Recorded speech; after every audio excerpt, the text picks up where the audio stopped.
que é a lição de número 11, se não me engano, né? Imersos no Espírito. 13? Caramba, está adiantado aqui. Então vocês já estudaram essa lição, que é Ezequiel 47. Esse texto tem a ver com esse outro texto que vocês já estudaram.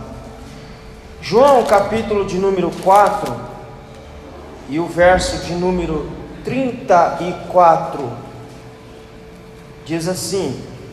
Eu vou ler a partir do versículo de número 30 para ficar melhor. João, capítulo 4,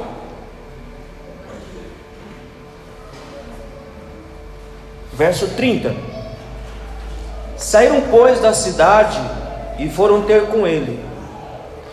E entrando os seus discípulos lhe rogaram, dizendo: Rabi, come. O interessante é que eles não pedem aqui, né? Você perceber, eles não uma ordem, come. Porque na verdade já estavam varados de fome. Já vinham de uma missão, já vinham de um trabalho, e até agora não tinham comido. Então estavam varados de fome. E aí eles falam, não uma ordem, come. Porque, irmãos, por que eles falam para o Cristo, come? Cristo sendo rabino, nenhum discípulo jamais ousaria comer antes que o seu rabino comesse. Então, se eles estivessem junto com o rabino, com o mestre, eles só comeriam depois que o mestre comesse. Então, como eles já estão varados, fala, come pelo amor de Deus, que nós já estamos aqui, já. Então, come. Ele, porém, lhes disse: uma comida tenho para comer, que vós não conheceis. Então os discípulos diziam uns aos outros: trouxe-lhe porventura alguém algo de comer? Jesus disse: a minha comida é fazer a vontade daquele que me enviou e realizar a sua obra. Irmãos, eu quero refletir rapidinho, já para entregar ao pastor Antônio, para fazer tudo que os irmãos têm que fazer aqui essa noite. Mas eu quero meditar com os irmãos, para esse ano que se encerra e o próximo que se inicia, quais são as disposições dos discípulos de Jesus? Qual é a disposição que tem que haver na minha alma? Qual é a disposição que tem que haver na sua alma para você ser chamado discípulo de Jesus? Numa tradução mais moderna, diz assim: meu alimento consiste em fazer a vontade daquele que me enviou e terminar a sua obra. A primeira disposição que deve haver na minha vida, que deve haver na sua vida, está aqui no verso que nós acabamos de ler. A primeira disposição é fazer a vontade do Pai. E fazer a vontade do Pai, irmãos, para Cristo era algo extremamente prazeroso. Era algo que lhe trazia alegria. Era algo que lhe trazia satisfação. Glória a Deus. Porque ninguém que serve ao Senhor pode servi-lo com tristeza na alma, irmão. Se nós vamos servir ao Senhor, temos que servir ao Senhor com alegria na alma, sem esperar paga de ninguém. Eu não posso esperar paga de alguém. Eu faço e eu faço por prazer em fazer a vontade de Deus. Então, Jesus disse para o discípulo: olha, a minha comida é fazer a vontade do Pai. Eles não entenderam nada. Mas será que alguém trouxe um prato diferente para ele aqui? Porque a gente foi para a cidade para comprar alguma coisa, alguém veio e trouxe essa comida chamada fazer a vontade do Pai e a gente não viu? E a gente não percebeu? Porque eles eram tardos para entender, para compreender certas coisas. Jesus tinha que detalhar, esmiuçar. E aí ele fala: a minha comida é fazer a vontade do Pai. E o propósito com que ele veio foi exatamente esse: terminar a obra que Deus começou. Porque, irmãos, isso aqui é doutrina. Aprenda a doutrina. Na economia da salvação, a trindade ou a triunidade cada um tem um papel específico para cumprir. Deus o Pai é aquele que diz lá em Apocalipse, que diz que o Cordeiro está morto desde a eternidade. Deus o Pai é aquele que planejou, a salvação dos homens. Então Deus planejou na eternidade: eu vou salvar os homens. Cristo é aquele que veio para executar o plano. Por isso ele diz que ele veio para terminar a obra que o Senhor começou.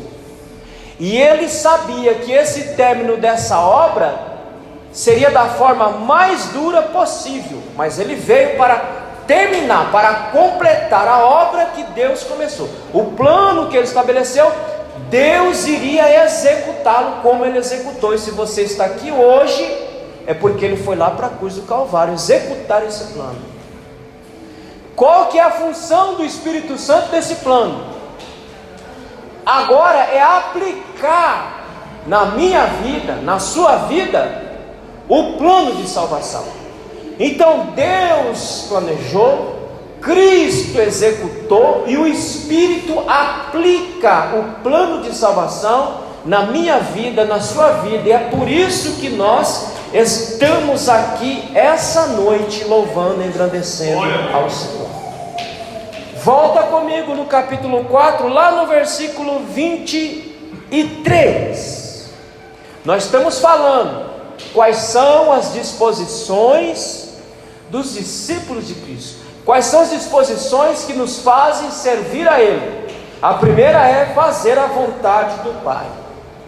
Agora, lá em João, no mesmo capítulo que nós estamos, no verso 23, ele diz assim: mas a hora vem, e agora é. Ele já está afirmando, essa hora já chegou. Essa hora não vai chegar. Essa hora já chegou.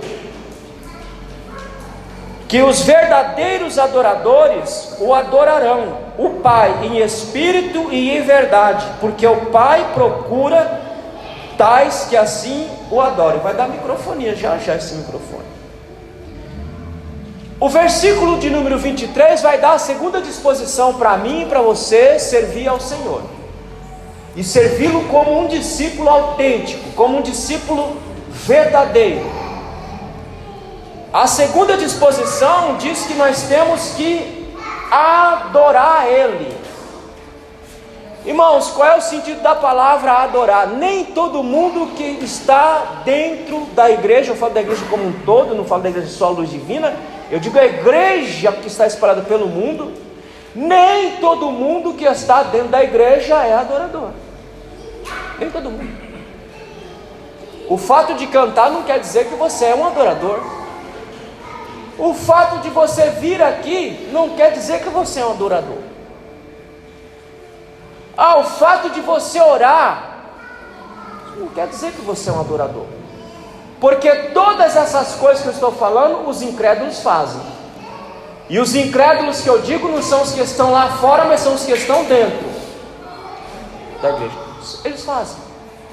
Mas ele vai qualificando. Qual é o tipo de adorador? Ele qualifica. E a qualificação é: esse adorador tem que adorar em espírito e em verdade. Então não é qualquer adoração. A palavra adorar, ela tem um sentido de prostrar-se. A palavra adorar tem um sentido de sujeitar-se. E aí me faz lembrar agora de Mateus capítulo 16 e o verso de número 24, que está relacionado com o que eu estou falando aqui. Mateus capítulo 16 e o verso de número 24. Então disse Jesus aos seus discípulos: se alguém quiser vir após mim, renuncie-se a si mesmo, tome sobre si sua cruz e siga-me.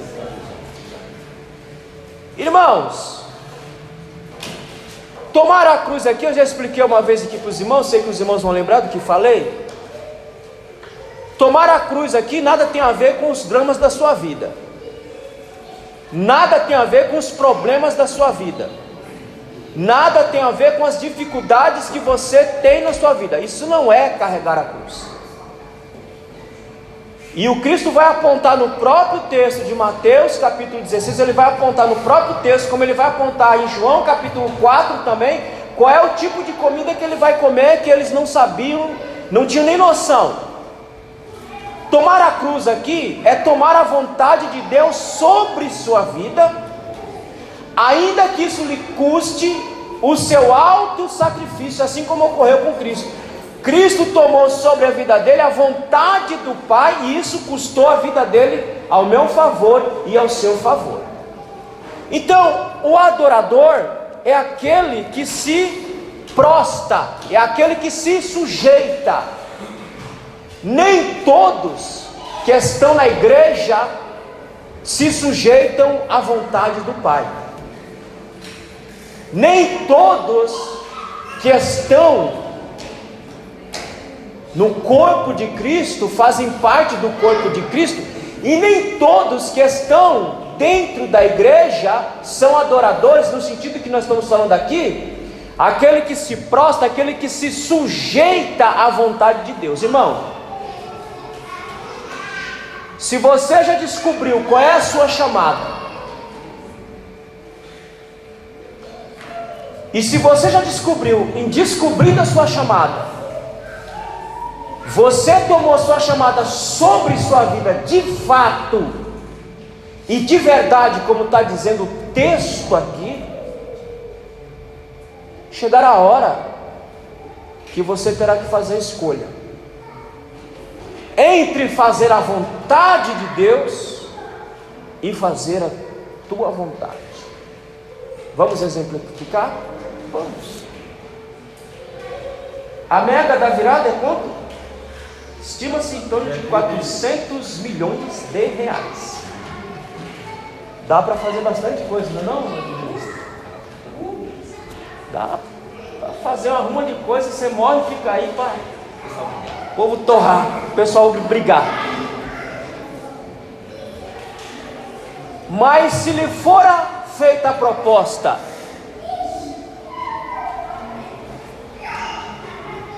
e Deus chega para você e fala: olha, você não vai precisar jogar na mega da virada, eu vou lhe dar os 400 milhões. Glória a Deus! Mas aí lhe farei o seguinte, porque Deus, irmãos, Ele é assim. Toda promessa de Deus, ela é condicional. A única promessa incondicional é o plano da salvação que foi executado e foi dada para cada um de nós. Todas as outras é condicional, depende de alguma coisa. Então se ele chegasse e falasse: eu te dou os 400 milhões, mas eu vou lhe colocar uma condicional, eu vou lhe colocar uma escolha. O que que você prefere? Você prefere os 400 milhões que eu estou lhe dando agora, ou você prefere continuar fazendo a minha vontade duro? O que é que nós escolheríamos, irmãos? Aquele que já entendeu qual é a chamada, e entendendo qual é a chamada, assumiu a chamada sobre sua vida, entenda que vai chegar a hora e momentos que você vai ter que fazer escolhas. Aleluia! Escolhas difíceis, escolhas duras, que você vai cortar na sua própria pele, na sua própria carne, mas você, como um adorador que se prostra, como um adorador que se sujeita, diz: eu vou continuar fazendo a vontade do Pai, ainda que isso me custe a minha dor, mas eu prefiro fazer a vontade do Pai. É esse adorador que ele está procurando, que está falando aqui o versículo de número 23. Mas o adorador também, além de ser aquele que se prostra, aquele que se sujeita, e já expliquei a vocês também aqui, o adorador, ele tem que se parecer com o seu objeto de adoração. Irmão, não existe adorador que não se pareça com o seu objeto de adoração. Não existe. Eu já falei para vocês que uma vez, se você quer ver o que é o autêntico adorador, olhe para o seu filho adolescente. Olhe para ele. Porque quando ele escolhe um objeto de adoração, ele quer fazer tudo igual. Ele quer se vestir igual, ele quer cortar o cabelo igual, ele quer andar igual, ele quer falar igual, ele quer fazer tudo igual. Por quê? Porque ele adora aquele indivíduo, portanto ele quer se parecer com aquele indivíduo. O adorador que ele está procurando, ele está qualificando aqui, irmãos. O senhor que está qualificando, o texto está qualificando. O adorador que ele procura é aqueles que o adoram em espírito e em verdade. Resumindo, o adorador que ele procura é aquele que se parece com o seu Senhor. Amém, meus irmãos? Amém. O adorador que adora em espírito e em verdade é aquele que se parece com o seu Cristo. Qual que é a problemática nossa? O nosso grande problema hoje do século 21, da igreja do século 21, é que ela está dissociada da realidade. Ô irmão, eu falei ontem na sede, e vou repetir aqui, para quem não estava vai ouvir, que a promessa de Jesus e realidade é a mesma coisa. Os irmãos entenderam? Amém ou não amém? Se ele lhe prometer uma casa, para ele não é só uma promessa, já é uma realidade. Glória a Deus. Porque quem promete, dá. Glória a Deus. Então promessa e realidade para o Cristo é a mesma coisa. Glória a Deus. Não tem diferença para ele. Se ele prometeu é porque já é uma realidade para ele. Então se eu quero ser o adorador, eu tenho que me parecer com ele e associar a minha fala à minha prática. A minha fala não pode estar dissociada da minha prática. Eu, ser humano, Luiz, eu, crente, Luiz, eu posso falar disso aqui, porque não é como é que eu falo? Não são só palavras. O que digo é o que vivo. O que prego é o que faço. Se eu digo a você que nós vamos chegar um momento que nós vamos ter que cortar na carne, é porque eu faço, é porque eu vivo. Se eu digo a você que nós temos que me parecer com Ele, é porque eu luto todo santo dia para me parecer com Ele, e não é algo que se faz com varinha mágica, irmãos. Se alguém te ensinou você ficar só orando, te enganou. Porque não adianta você ficar só orando, ó Senhor, eu quero ser mais crente, eu quero ser mais fiel, eu quero ser mais compromissado com suas coisas. E agora nós estamos a coisa de semanas para a virada do ano, em que se renova as verdades de sempre ou as mentiras de sempre. Esse ano de 2022 eu não fui o que eu deveria ser, mas em 2023 eu vou ser. Eu vou fazer. Irmão, se você quer ser um crente mais fiel e você ora por isso, é por isso que a palavra oração ela é conjugada, é uma construção de duas outras. É um pedido com uma ação. Você pede, em cima daquilo que você pede, você age. Você pede, em cima daquilo que você pede, você trabalha. É a mesma coisa do fruto. O fruto do Espírito que está lá em Gálatas é uma realidade para todos nós aqui. Mas o fruto do Espírito só é uma realidade de fato para mim e para você, se eu praticar aquilo que está dito. Porque Paulo diz que o amor dele já está derramado em nossos corações. O amor de Deus já está aqui, irmão. O amor de Deus já está aí. Agora, como é que esse amor se manifesta? Aí Paulo vai explicar. Esse amor se manifesta por meio da paz. Se você está numa situação turbulenta, complicada, difícil, que nos tira a paz, o que você tem que fazer, meu irmão? Vai ficar orando e pedindo paz? O que é a paz? Traduzindo para os irmãos entenderem o que é a paz, para ficar mais fácil para nós aqui. Paz, irmãos, é uma mente tranquila. Uma mente tranquila.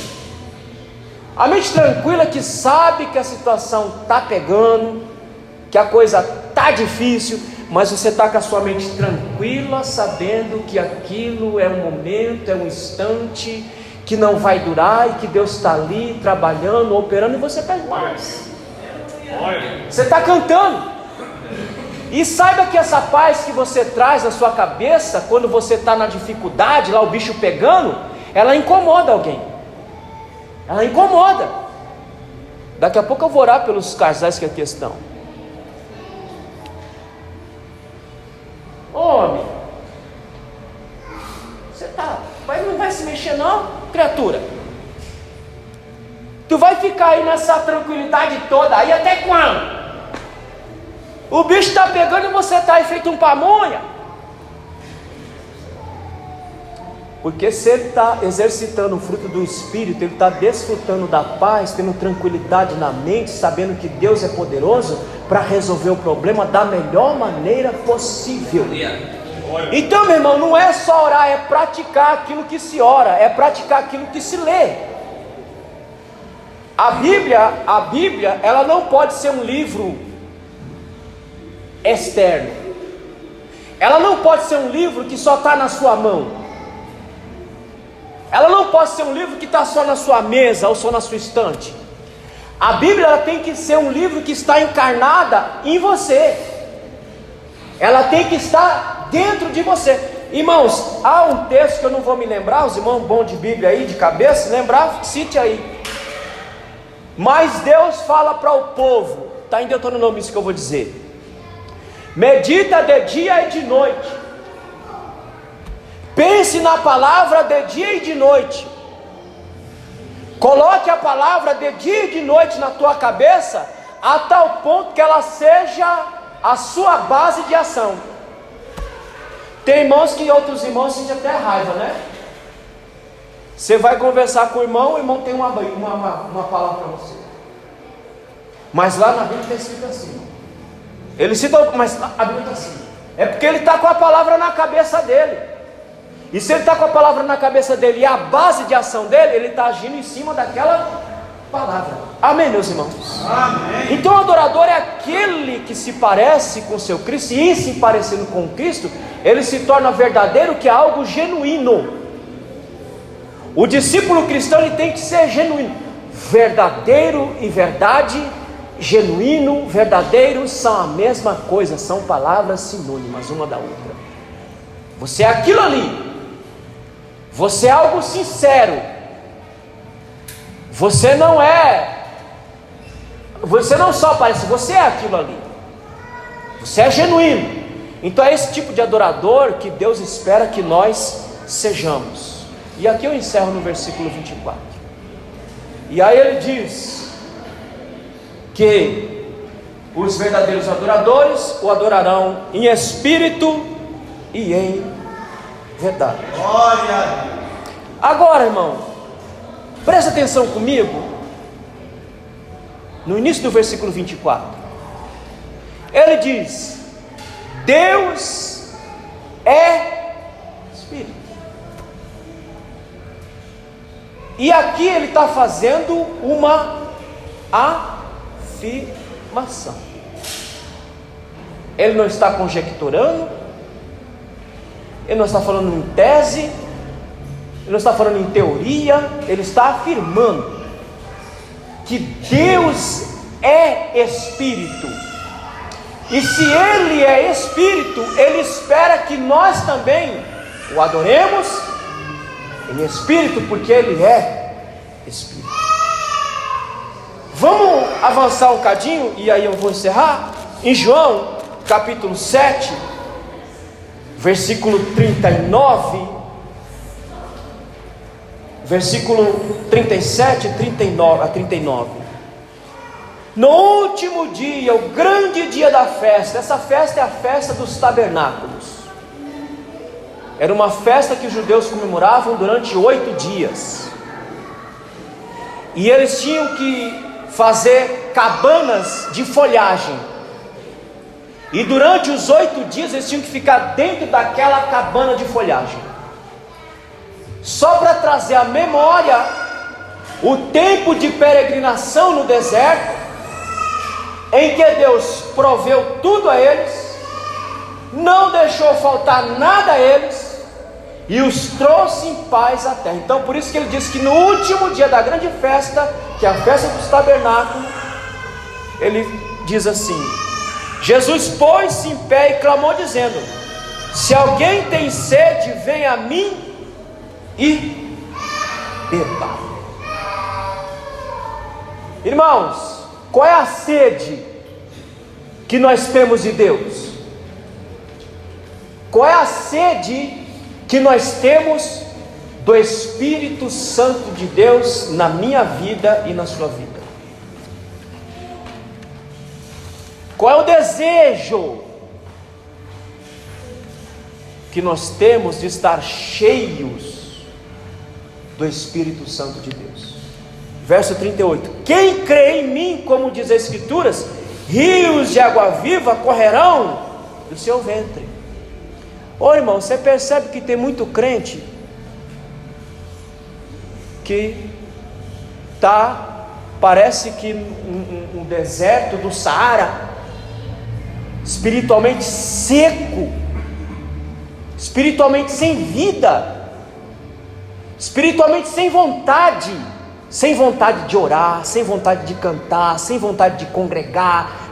Irmão, graças a Deus, eu passo por cada situação em minha vida, mas tem uma coisa que o diabo não consegue roubar de mim: é a alegria de entrar por essas portas aí. A alegria de entrar por essas portas é indivisível. De poder estar na casa. Ô irmão, visualiza comigo. Quando Salomão estava consagrando o templo, Deus falou para ele: olha Salomão, os meus olhos agora estão aqui, cotidianamente, os meus ouvidos eu inclino.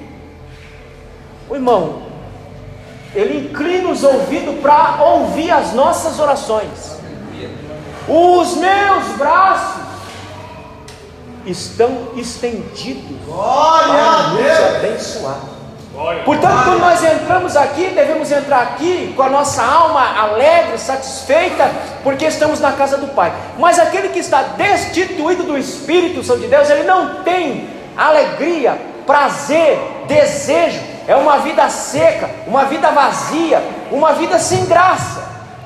Porque o rio que diz que tem que fluir da alma não está fluindo mais. O rio que tem que encher todas as partes da alma não está enchendo mais.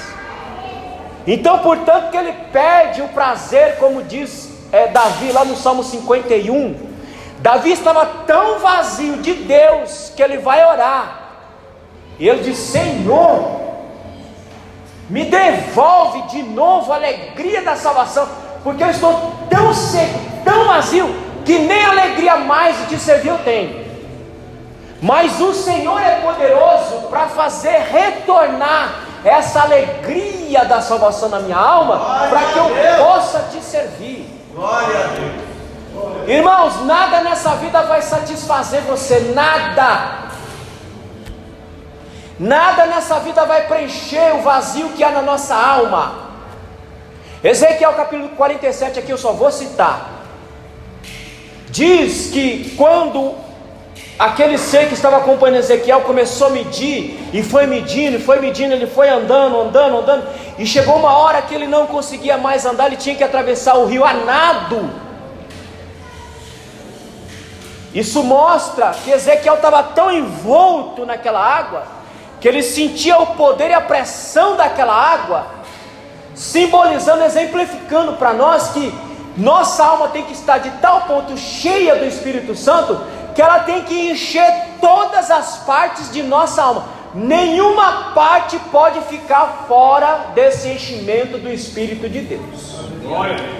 E quero crer que os irmãos saibam qual é a constituição da alma, do que ela é constituída, o que é a alma. Mas eu vou ajudá-los a lembrar. Alma é mente, intelecto. Alma é vontade. Alma é emoções e sentimentos. Quando diz que o Espírito tem que nos encher todos os espaços de nossa alma, nossa vontade tem que ser fazer a vontade do Pai. Nossa mente tem que ser o depósito contínuo da palavra de Deus. Nossas emoções, irmãos, elas têm que ser invadidas de tal forma por essas águas, que dentro de nós não pare ira. Veja que eu não estou dizendo que não tenha, que não pare ira, porque irá você vai. O que você não pode ficar irado constantemente. Que não pare na sua alma mágoa, porque magoado você vai ser. Entristecer, alguém vai te entristecer, mas se tua alma estiver cheia do Espírito, Ele vai levar isso de maneira que não fique nada na sua alma, a não ser o amor de Deus em sua vida. Então é desse Espírito, dessa água que está tratando o texto aqui que nós estamos lendo aqui. E para encerrar, e aqui eu fecho, o que é ser invadido por essa água que sacia a nossa alma? O que é esse enchimento do Espírito que nos enche e sacia a nossa alma de tal ponto que nós ficamos cheios para enfrentar essa vida que é dura? Ô irmão, nós somos bem-aventurados, porque cada um aqui tem seu drama, e ninguém pode ficar olhando um para o outro. Irmão, cada um tem os seus problemas, suas lutas, suas guerras que não são igual uma do outro. Então cada um contente com sua luta. Amém? E fique com ela, não fique olhando do outro, fique com sua e dê conta dela.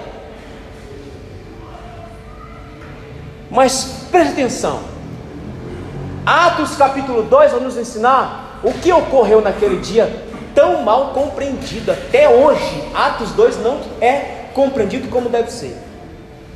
A Bíblia diz que o Espírito veio sobre aquela igreja e os encheu com o Espírito Santo. Minha pergunta é: do que é que eles foram cheios?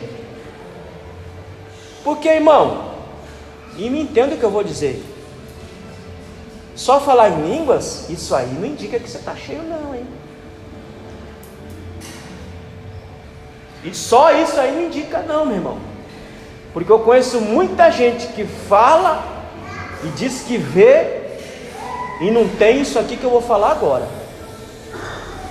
O que ocorreu, o enchimento, Atos 2, o enchimento foi, primeiro, eles foram cheios de coragem, porque eles estavam há 60 dias escondidos no irmão, não romantiza o texto.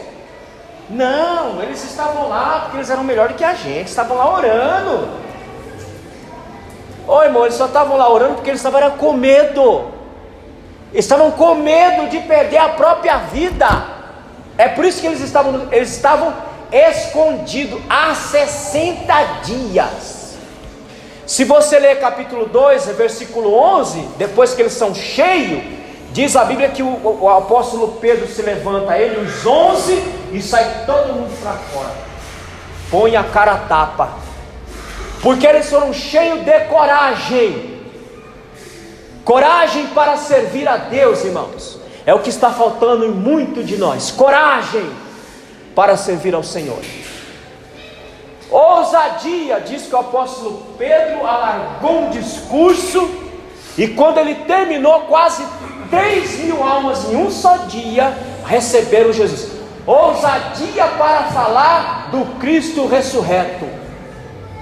Terceiro, foram cheios de confiança para servir a Deus. É esse enchimento do Espírito que eu preciso e que você precisa para a glória de Deus. Irmão, se você falar línguas estranhas com isso aqui, meu irmão, olha, a bênção é grande, a bênção é sacudida e sem medida, mas que o Espírito nos encha de coragem, de ousadia e de confiança para servir a Deus, e que seja como está no texto de João capítulo 4, seja uma água que jorre, seja um poder que jorre constantemente sobre nossa vida, para enfrentar todo santo dia, quando nós levantamos, que nós não sabemos o que vai nos acontecer, nós só sabemos que acordamos. O que vai acontecer com o resto do dia, a gente não sabe, a gente programa, a gente projeta, mas a gente não sabe o que vai acontecer. Mas se estivermos cheios do Espírito, aí então, meu irmão, você pode ter certeza que você vai enfrentar tudo, e Deus vai te dar força, e você vai glorificar, exaltar e dizer que só Ele é Deus, em nome de Jesus. Amém, meus irmãos? Fique de pé.